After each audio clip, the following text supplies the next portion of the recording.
I just want to make sure that our listening audience not only is aware of what's going on, they understand it, because it is a complex story. There's no doubt about it. The thing is, I mean, they asked to unmask the people who are having these conversations with foreigners, the American citizens, and then they just keep they just kept wanting to do this to Micheal Flynn.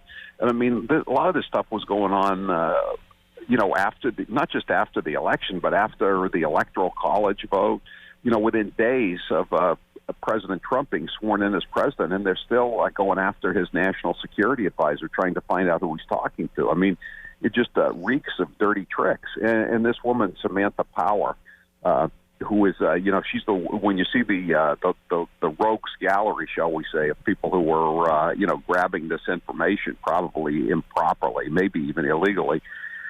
She's the only woman, and she claims that she was the UN ambassador. She claims that she didn't do any of this stuff. She claimed it under oath, and now we see that just in this first tranche of unmasking, she did it 7 times. Now, is she going to get prosecuted for perjury? Did Brennan get prosecuted for perjury for lying when he said he wasn't going after Senate staffers? Did Clapper get prosecuted? None of these people got prosecuted. Did Andrew McCabe get prosecuted, even though the Inspector General said he lied 4 times, 3 times on this first day as the acting director? It seems like there's really a bit of a double standard, shall we say, here. Yeah, well, 2 sets of laws.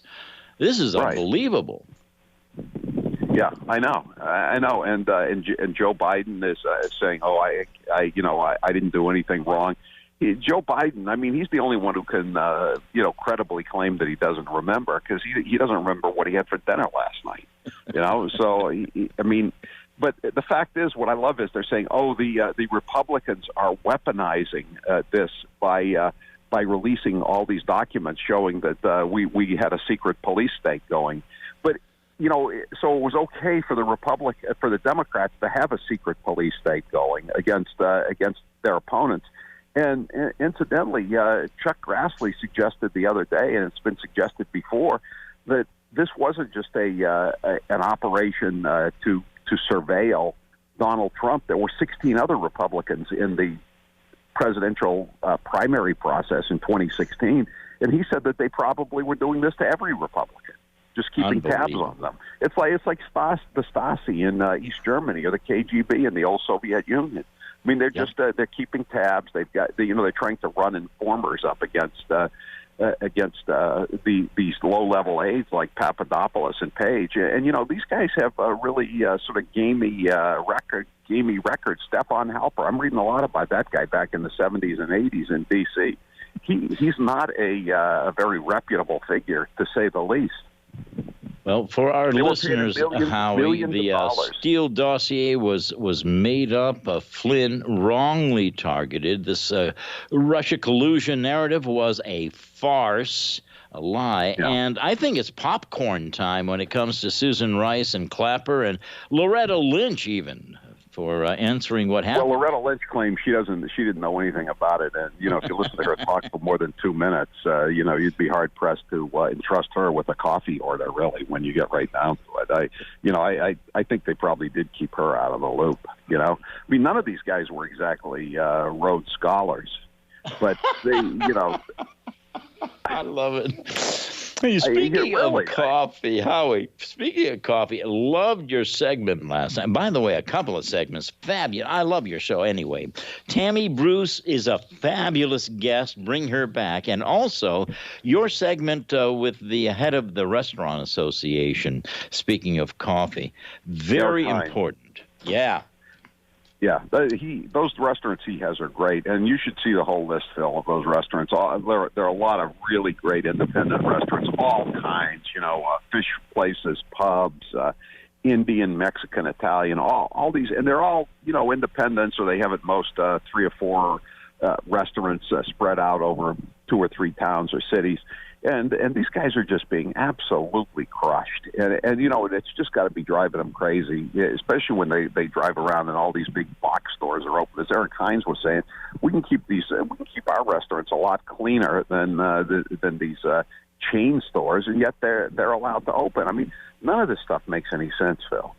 No, it doesn't. You know, I would like to see more room outside dining for restaurants here in the New Bedford area. It's the least we can do to give them a fair shake, because they're going to lose 2/3 of their dining area by these crazy rules. So let them go out on the sidewalk, go out to the street.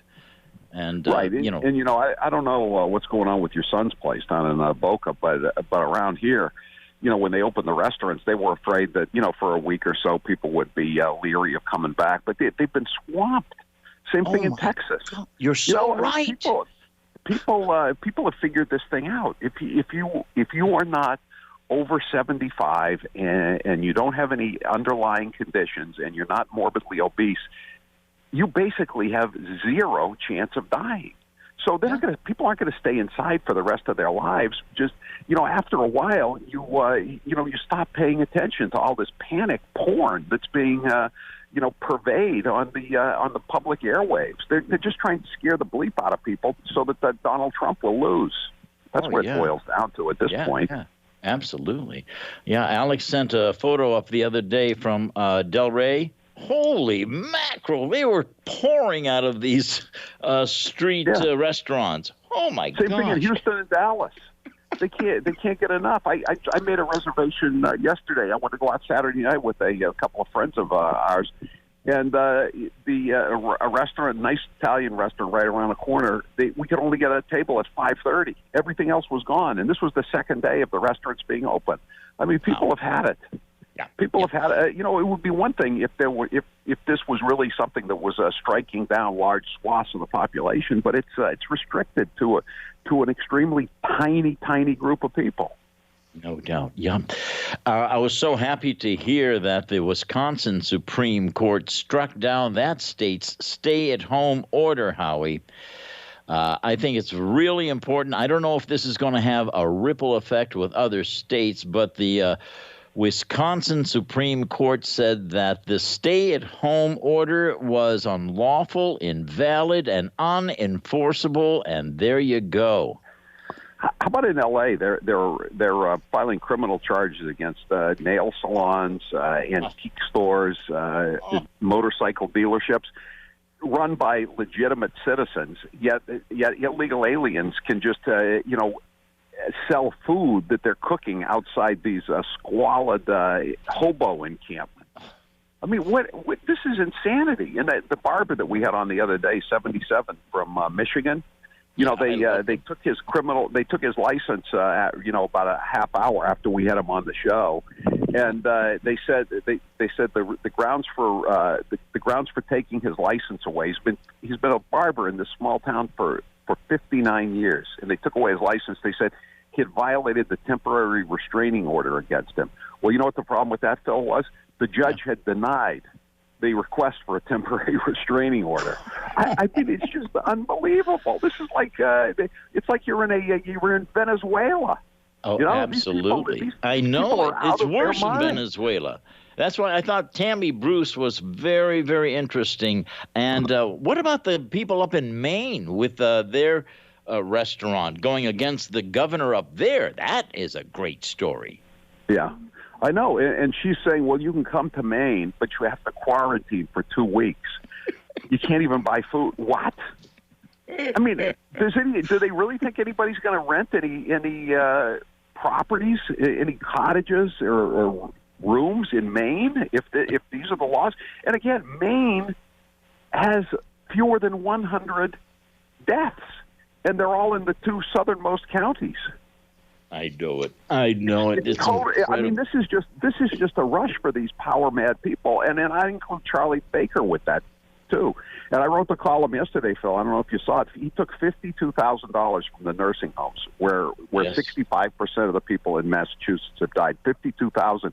We found a guy to go to him in Fall River yesterday and said, "Are you going to give the money back, the $52,000?" He refused to answer. He refused You notice to answer. there was no answer given.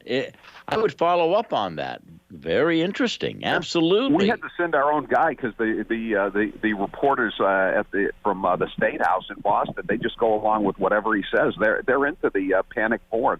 I've been calling him the Pope of panic porn. You know, he's the cult. He's the leader of the coronavirus cult. You know, I mean, it's just absurd. He's killing all these restaurants. Who does he think voted for him in 2018 and 2014? The very same people he's trying to put out of business, and they're going to remember, Phil. You know how it works.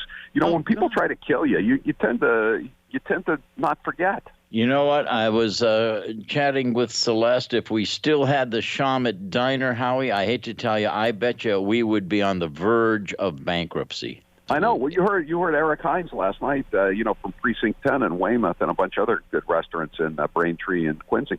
He said, I asked him, I said, have a lot of the people you'd normally be calling gone out of business? And he said, yeah. He said, yeah, I know, because they called me and they said they'd like to be involved, but they're gone. They're gone. And you know who's really getting hit is people like who owned a restaurant, like you owned the Shawmut Diner for many years. You get close to retirement age and your kids aren't interested. These people are just throwing in the towel.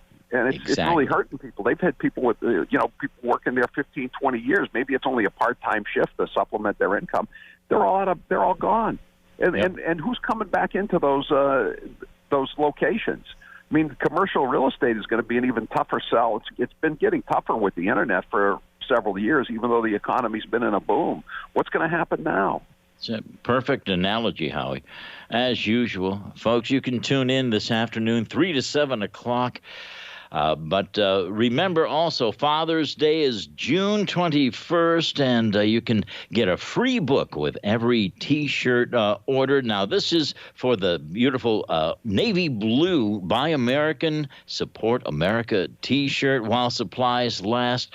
Free book with every T-shirt ordered. What really happened, or Kennedy Babylon 1 or Kennedy Babylon 2. So this is good reading material, and you get it's basically 2 for the price of 1, because the shirt and the book are the same price as you get for the price of 1. So it's a good deal.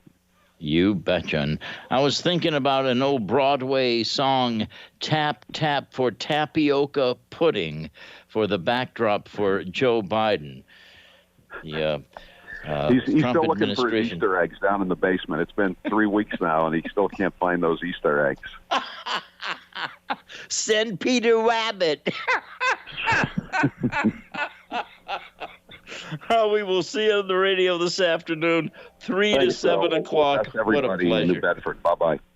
Bye-bye. Howie Carr, right here on 1420 WBSM, 3 to 7 o'clock.